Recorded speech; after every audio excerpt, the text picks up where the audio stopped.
I need to be honest as a public servant and tell you this, because IG, we have discussed this before, even as late as this morning. I want to ask our police officers across the country, let us do our work. It can be painful and sometimes frustrating, but let us live within the service standing orders. It's painful to see a member of the public, regardless of their status, being beaten by a police officer in uniform. It is very painful. It's something we should not have in our country. Because these things, you know, the things that happen in societies that are less developed than ours. I mean, we may not have developed materially, but I think culturally as a people, we are better than this as a country, and then we are better as human beings. And then there are certain things we can do differently. And then we've discussed these issues, IG, my sister, the chair of IPOA. I mean, I will not shirk or hide from responsibility. You know, some of these things, we have to be very sincere about them. It is not right and it is not fair that we subject members of the public or people we are supposed to lead to that kind of treatment. I know, you know, it can be frustrating and sometimes it can be very painful. But we shouldn't get there. And I'm grateful to the Inspector General because of the decisions you have taken. Ever in the recent times, when we have had certain cases where we feel sometimes things ought not to have happened the way they did, I am satisfied personally with the decisions you have taken. And I support you when you make those decisions. Because, yes, we have work to do, but also at the same time, we have to be serious, honestly. You know, we are not a society where we should beat each other, first of all, whether we are police and wananchi. I mean, we are better than this. We are civilized people.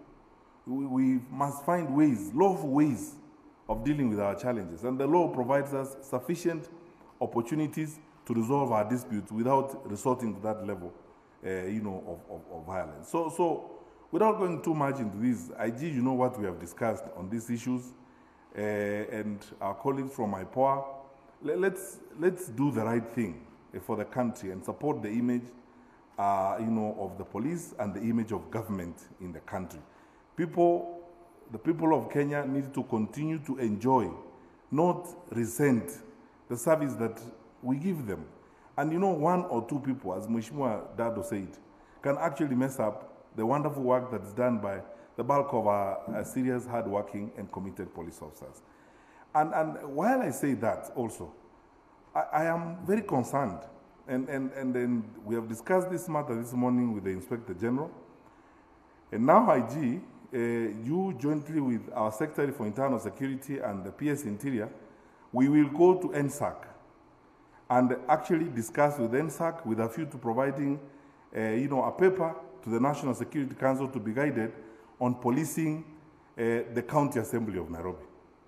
Because I don't know about many people, but personally I have to be very honest and say this. We are just basically sick and tired of living in this kind of manner. Mr. Ndolo, our regional police commander, will tell you that our security deployment around the CBD in Nairobi, 25 to 30% of it is around the County Assembly of Nairobi. And most of that is because of what happens around there is just pure criminality. And we cannot go on this way. There are decisions that need to be made.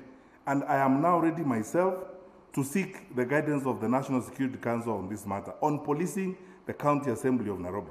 And what is going to happen? It's no longer an assembly, it's actually a war zone.